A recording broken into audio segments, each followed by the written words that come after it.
Bien, bienvenidos mis queridos hermanos y hermanas a este estudio del día de hoy, donde seguimos hablando sobre las parábolas de nuestro Señor Jesucristo, donde seguimos viendo estas enseñanzas que Él nos trae a cada uno de nosotros, estas verdades sobre el reino de los cielos.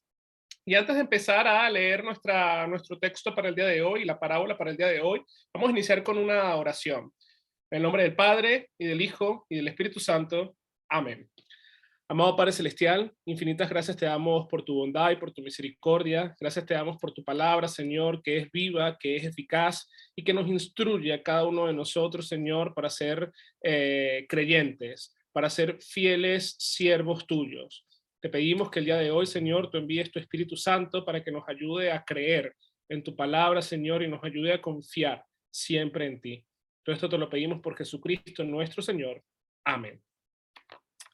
Bien, como les decía, las parábolas nos enseñan verdades sobre el reino de los cielos. Y Dios a cada uno de nosotros nos ha bendecido de formas que ni nosotros mismos pudiéramos imaginar. Y Él nos ha bendecido primeramente a través y por medio de su Hijo, Cristo Jesús, nuestro Salvador, y nos ha dado el perdón de los pecados, la vida eterna y la salvación. Entonces, existe una gran pregunta que mucha gente se hace y es, ¿por qué no todos creen en Jesucristo? ¿Por qué hay algunos que creen y por qué hay otros que no creen? ¿Por qué hay unos que, vamos a decir así, se aprenden, toman los beneficios, las bendiciones que Dios nos da y hay otros que la rechazan? Es posible que nosotros nos alejemos de la verdadera fe cristiana. Y todas estas son preguntas que tienen respuestas en la palabra de Dios. Y el día de hoy vamos a ver que la parábola que vamos a estar estudiando, encontramos la respuesta a estas preguntas. A estas preguntas. ¿Por qué unos se salvan y por qué otros no? ¿Por qué unos creen y por qué otros no creen? Y nuestra parábola para el día de hoy es la parábola del sembrador, que ya le hemos escuchado, quizás es una de las parábolas más famosas o quizás es la parábola más famosa de todas, y quizás la hayamos escuchado en la versión de San Lucas o en la versión de San Mateo, pero hoy la vamos a estar analizando en la versión de San Marcos en su capítulo 4. Y escrito está: otra vez comenzó Jesús a enseñar junto al mar, y se reunió alrededor de él mucha gente, tanto que entrando en una barca se sentó en ella en el mar, y toda la gente que estaba en tierra, junto al mar. Y él les enseñaba por parábolas muchas cosas, y les decía en su doctrina: oíd, he aquí el sembrador salió a sembrar. Y al sembrar aconteció que una parte cayó junto al camino, y vinieron las aves del cielo y la comieron. Otra parte cayó en los pedregales, donde no tenía mucha tierra, y brotó porque no tenía profundidad de tierra. Pero salido el sol, se quemó, porque no tenía raíz, y se secó. Otra parte cayó entre espinos, y los espinos crecieron y la ahogaron, y no dio fruto. Pero otra parte cayó en buena tierra, y dio fruto, pues brotó y creció y produjo 30, 60 y hasta 100 por uno. Entonces él le dijo: el que tiene oídos para oír, oiga. Y ahora vamos a estar escuchando la explicación de la parábola. Jesús le va a decir a sus discípulos: el sembrador es el que siembra la palabra, y estos son los que junto al camino, que quienes se siembran la palabra, pero después de que la oyen, enseguida viene Satanás y le quita la palabra que se sembró en su corazón. Estos son asimismo los que fueron sembrados en los pedregales, los que cuando han oído la palabra, al momento la reciben con gozo, pero no tienen raíz en sí, sino que son de corta duración, porque cuando vienen las tribulaciones o las persecuciones por causa de la palabra, luego tropiezan. Estos son los que fueron sembrados entre los espinos, los que oyen la palabra, pero los afanes de este siglo y el engaño de las riquezas y las codicias de otras cosas entran y ahogan la palabra y se hacen infructuosas. Y estos son los que fueron sembrados en buena tierra, los que oyen la palabra y la reciben y dan fruto a 30, a 60 y a 100 por uno. Y a 100 por uno. Esta es palabra de Dios, te adoramos, Señor. Entonces vemos que esta parábola, como ya les decía, una de las parábolas o la parábola más popular de todas, encontramos que, por ejemplo, aquí nos está dando más información sobre las enseñanzas de Jesús. En este capítulo vamos a ver, en todo el capítulo 4 de San Marcos, vamos a ver cómo Jesús enseña con dos parábolas importantes, la parábola del sembrador y la parábola de la semilla. Y él va a estar enseñando acerca de la fe, acerca de las verdades del reino. Y vemos algo interesante en esta parábola que me gustaría destacar, es en ese versículo 3, en ese versículo 2, cuando dice, y les enseñaba por parábolas muchas cosas, y les decía en su doctrina, y enseñó la parábola del sembrador. Entonces, mucha gente o muchas personas tratan de evitar conversaciones teológicas, conversaciones doctrinales, y dicen, no.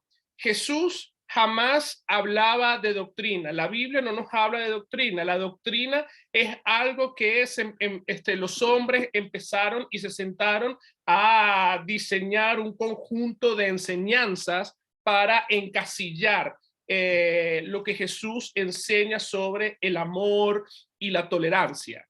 Y vemos que la palabra de Dios nos enseña desde el principio doctrina, la doctrina que viene del cielo, la doctrina que es de Cristo Jesús. Jesús enseña la verdad que proviene de lo más alto. Jesús nos enseña sobre el reino de los cielos y nos enseña todo esto aquí en esta parábola del sembrador. Entonces, la parábola del sembrador es una parábola que nos va a enseñar, por ejemplo, la doctrina de la gracia de Dios.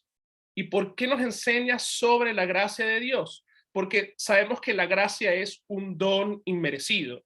Y cuando la Confesión de Augsburgo explica cómo somos nosotros salvos, explica que es por la justificación, por la fe. Somos salvos por gracia, por causa de Cristo, mediante la fe.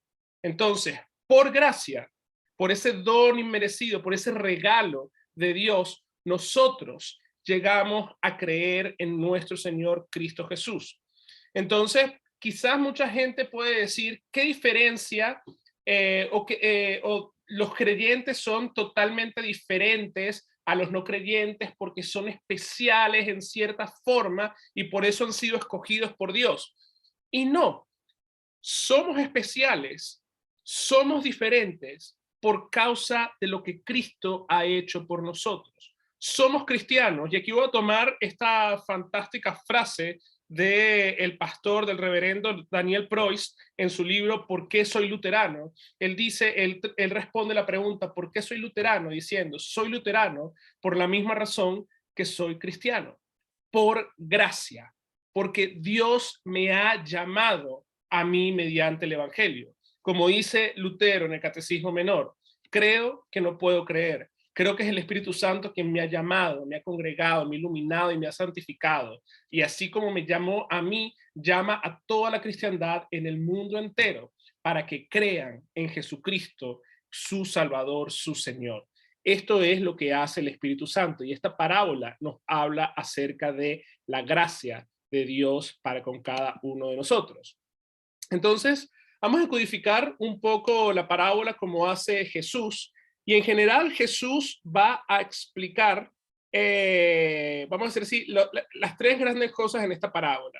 El sembrador es Dios mismo, pero también es la iglesia, no solamente el pastor, sino todos los miembros están llamados en su vocación como cristianos a sembrar esta semilla. ¿Y cuál es la semilla? ¿Qué representa la semilla? La semilla es la palabra de Dios. ¿Y qué representa la tierra? La tierra representa el corazón de cada uno de nosotros.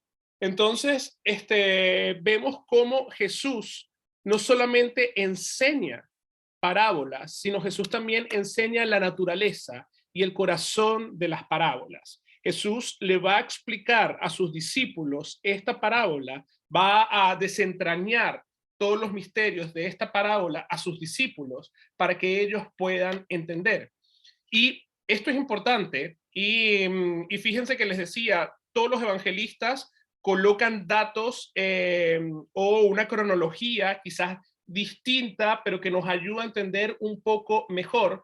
En San Marcos, la cronología que nosotros tenemos aquí es que luego de que los discípulos, luego de que Jesús escoge a sus 12 y le explica, y después vamos a entrar a eso, al pecado imperdonable, el pecado en contra del Espíritu Santo, Jesús va a enseñar esta parábola a sus discípulos y les va a explicar a sus discípulos lo que significa esta parábola, que es también el ministerio de la iglesia, es esparcir la semilla para que la gente crea en Jesucristo nuestro Señor.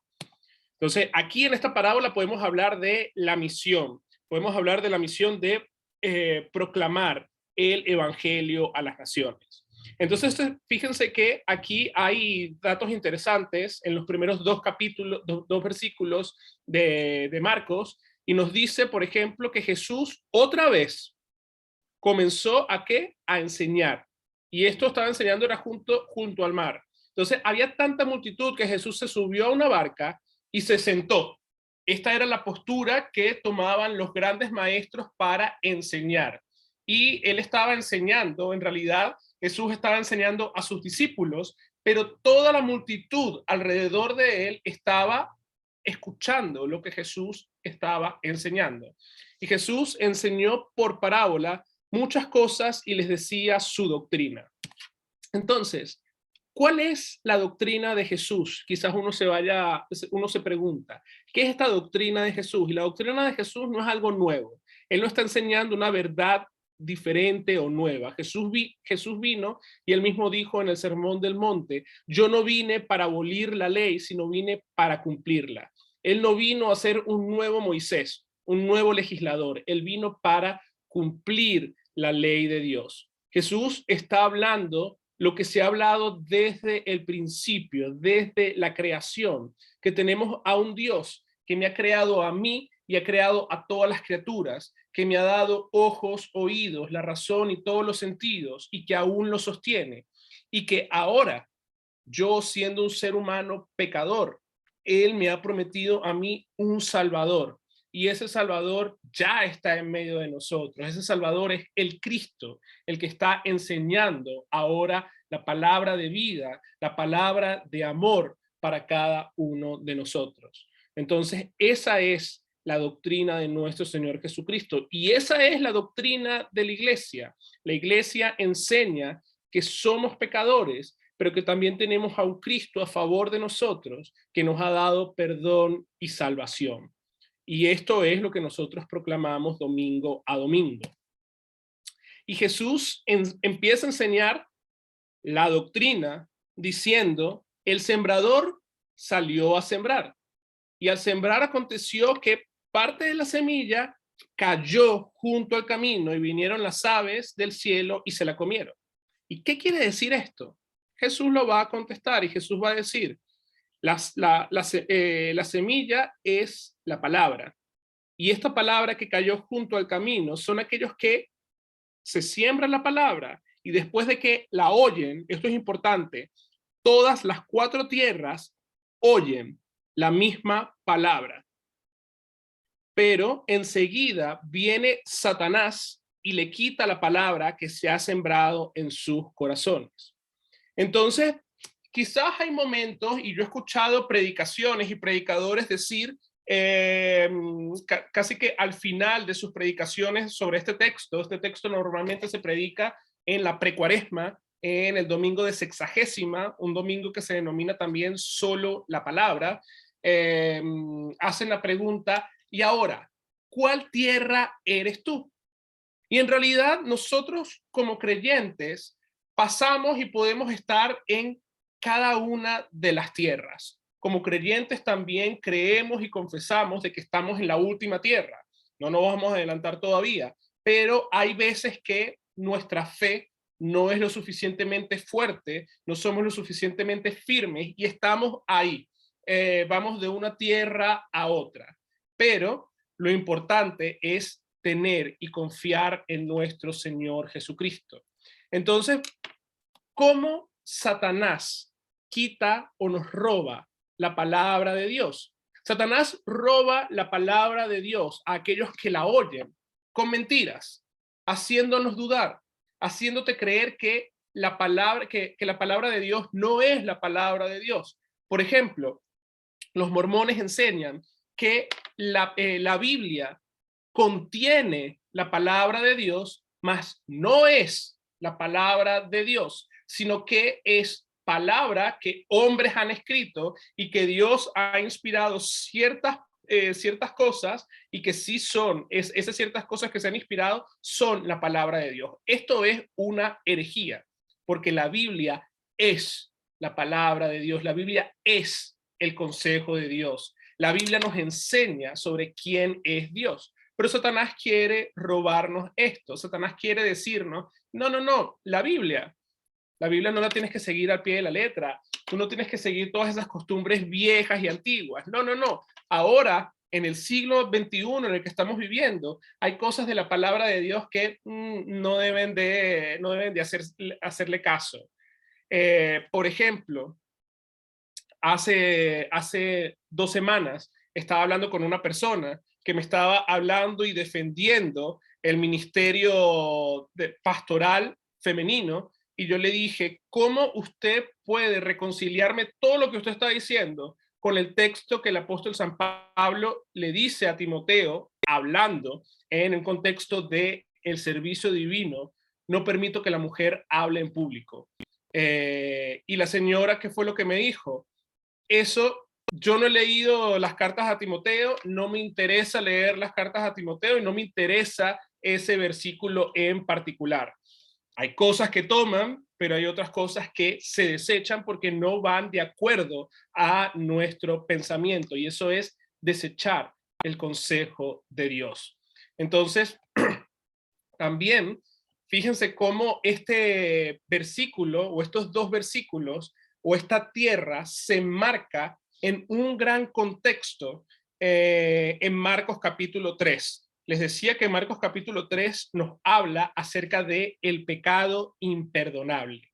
Y el pecado imperdonable es el pecado en contra del Espíritu Santo. ¿Y qué es el pecado en contra del Espíritu Santo? El pecado en contra del Espíritu Santo es rechazar al mismo Espíritu Santo, es rechazar la palabra de Dios, es decir, no quiero creer eso que tú me estás diciendo, aléjate de mí, es cerrarle la puerta a Dios en la cara y olvidarnos de él. Entonces, ¿por qué es el pecado imperdonable? Porque ¿quién es aquel que nos lleva a creer en Jesucristo como nuestro Señor y Salvador? Es el Espíritu Santo. Y si nosotros rechazamos el Espíritu Santo, rechazamos la fe que Él produce en cada uno de nosotros. Y al no tener fe, no vamos a tener esa necesidad de arrepentirnos. Al no arrepentirnos, no hay perdón de pecados. Al no haber perdón de pecados, hay condenación eterna. Entonces, necesitamos la fe, necesitamos a Dios quien produce esa fe en cada uno de nosotros, y Satanás hace que nosotros atentemos en contra del Espíritu Santo. Es por eso que Lutero va a afirmar y va a decir que el pecado en contra del Espíritu Santo es un pecado mortal, lo cual equivale a decir, quien quiera que desespere en su pecado o que confíe más en las buenas obras, peca en contra del Espíritu Santo y en contra de la gracia. ¿Por qué? Porque es Dios quien nos perdona a cada uno de nosotros sin méritos alguno. Naturalmente, yo intercedería, dice Lutero, por esas personas y oraría para que puedan ser libradas de ese pecado y se conviertan. Pero es imposible que Dios tenga piedad de ellas mientras estén dadas a ese pecado. Y fíjense, no va a tener piedad mientras estén en ese pecado.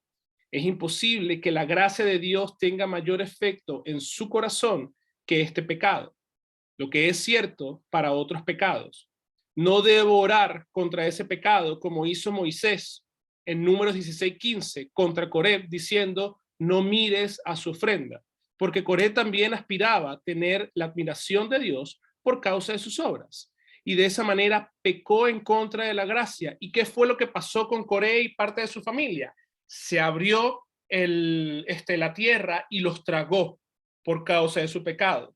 Este es un pecado intolerable, va a decir Lutero.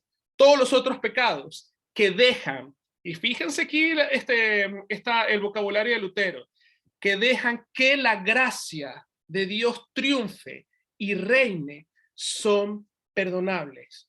Todos los pecados que nosotros cometemos y nos arrepentimos porque confiamos en la gracia de Dios, confiamos que somos salvos por gracia, por causa de Cristo, mediante la fe, somos perdonados. Entonces, aquí esta primera tierra son también aquellos que por causa de Satanás pecan en contra del Espíritu Santo. La segunda tierra es aquella que cae en los pedregales. Brota, pero como no tiene raíz, se seca cuando sale el sol. Y Jesús va a decir que estos son también aquellos que han oído, nuevamente, han oído la palabra y en el momento la reciben con gozo y con alegría y dicen, sí, yo soy creyente, sí, yo soy cristiano, pero no tienen una raíz en sí misma, sino que es una raíz de corta duración. Cuando vienen las tribulaciones o las persecuciones por causa de la palabra, tropiezan. La tierra poco profunda sobre grandes piedras se calienta rápidamente y después del frío del invierno, eso ayuda a que la semilla germine y brote pronto. Pero nuevamente, como no tiene raíces profundas, esta se muere rápidamente. Dios quiere que tú y yo tengamos profundidad en nuestra fe. ¿Y cómo uno tiene una profundidad en la fe? Ejercitando la fe. La fe necesitamos ejercitarla. Y la forma en la cual nosotros ejercitamos nuestra fe es estudiando la palabra de Dios, es acercándonos con diligencia a la palabra de Dios día a día, es acercándonos a donde Dios ha decidido revelarse en sus medios de gracia. Dios quiere que tu fe crezca. Él quiere que tú tengas raíces profundas y que las tribulaciones o las persecuciones no sean de tropiezo para ti. Fíjate que es Dios mismo quien nos ayuda a cada uno de nosotros y también nos advierte. Muchos convertidos comienzan a andar con el gozo de la fe. Después se apartan cuando llegan las dificultades, las aflicciones o las persecuciones. Las dificultades y los problemas le sobrevendrán a los creyentes justo cuando han llegado a Cristo. Por eso Jesús advierte rápidamente de los peligros que hay de seguirlo a él. Dios nunca, nunca en su palabra ha prometido que luego de que nosotros seamos creyentes, ya la vida se ha solucionado. Estamos viviendo en un jardín de rosas. No. Dios nos ha dicho que mientras seamos sus discípulos, que mientras creamos en Él, mientras lo confesemos a Él, vamos a ser perseguidos, vamos a ser escupidos, vamos a ser torturados, incluso nos van a matar por causa de nuestra fe. Pero ¿qué es lo que hace Jesús por sus discípulos y por su iglesia? Jesús ora por sus discípulos y Jesús le dice, tranquilos, el mundo puede hacer todas estas cosas, pero yo he vencido al mundo. Jesús nos da consuelo a cada uno de nosotros en medio de las persecuciones. Los apóstoles también nos exhortan a cada uno de nosotros, los creyentes, a perseverar en medio de las pruebas. El apóstol San Pedro, en su primera epístola, en su capítulo 1, tiene esta hermosa ilustración que dice que nosotros, los cristianos, somos como el oro, que para ser refinado necesitamos pasar por el fuego para ser purificados, y el fuego es el fuego de las pruebas.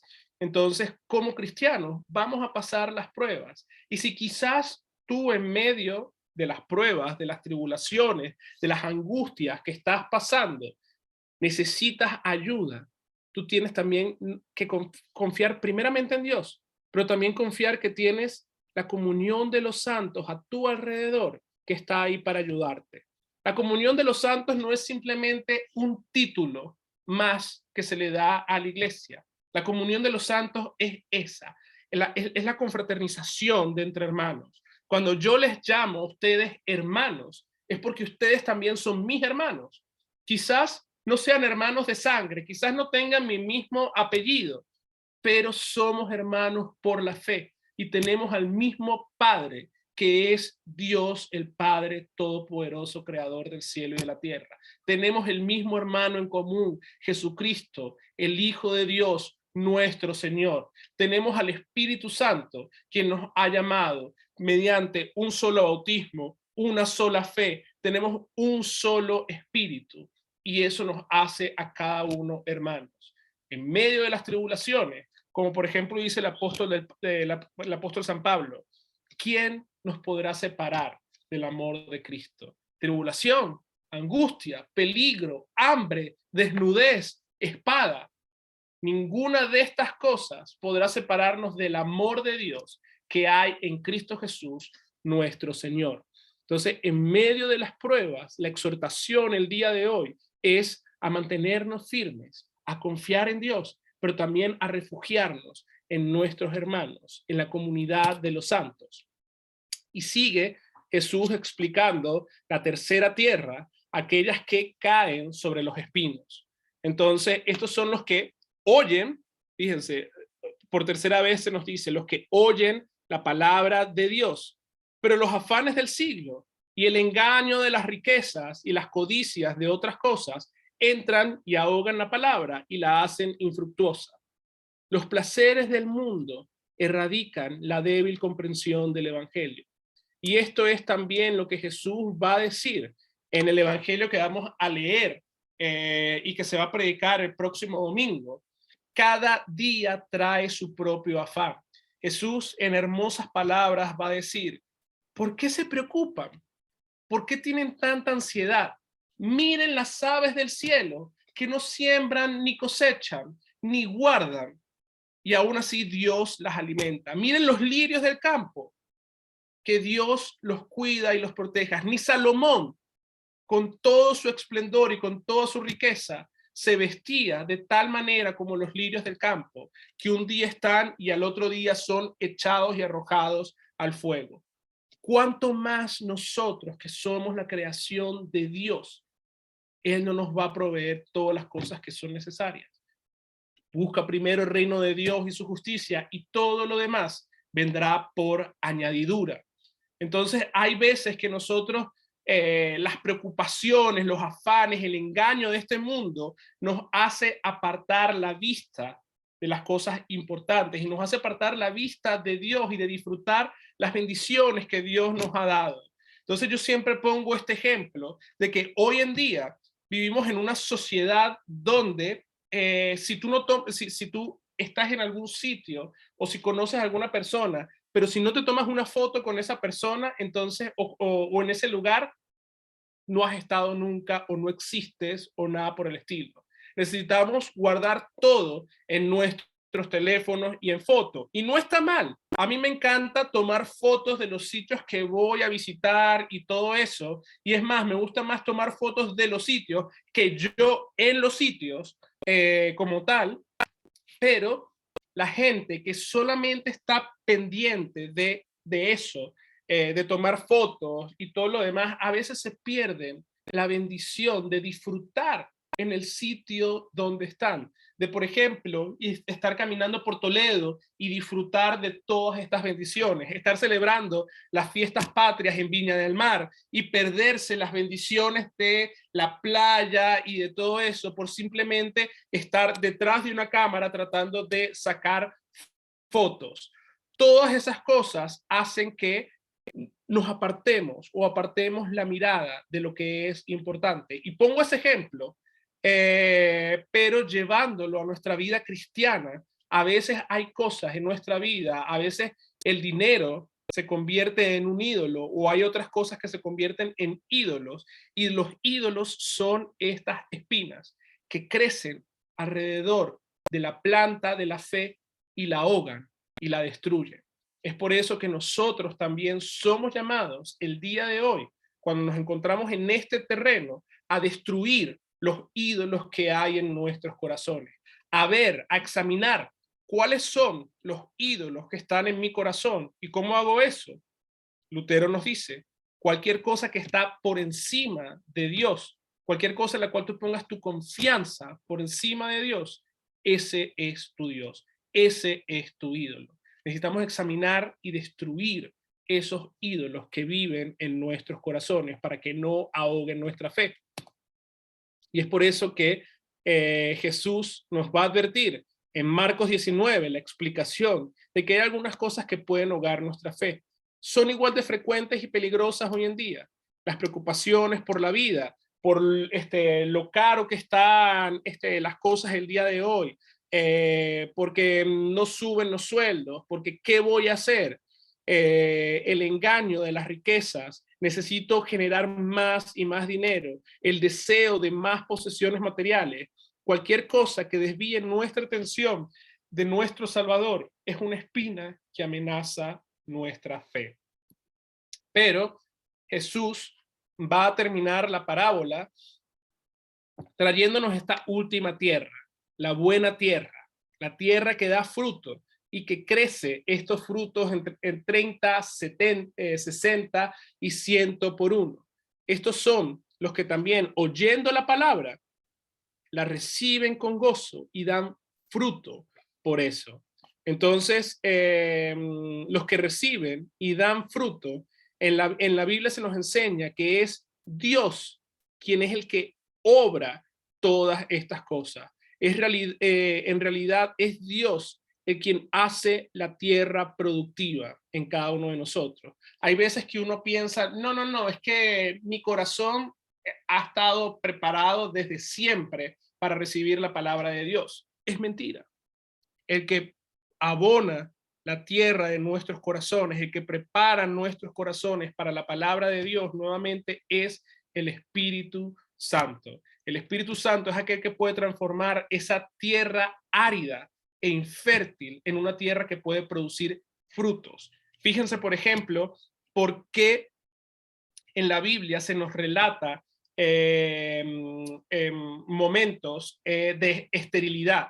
Por ejemplo, Sara era estéril, Rebeca era estéril, la madre de Sansón era estéril, Ana era estéril. ¿Por qué la Biblia nos relata esas historias en particular? Elizabeth era estéril. ¿Por qué se nos relatan esas historias? Para mostrar el poder de Dios en medio de la aridez de un lugar donde debería de brotar vida y es árido. Vemos cómo Dios es aquel que en una mujer de 90 años puede producir vida y puede poner ahí al hijo de la promesa Isaac, como una mujer de 60 años puede también tener en su vientre no solamente uno, sino dos niños creciendo en su vientre, y también fue por la paciencia y por la oración de su esposo, que durante 40 años oró por un esposo y durante 20 años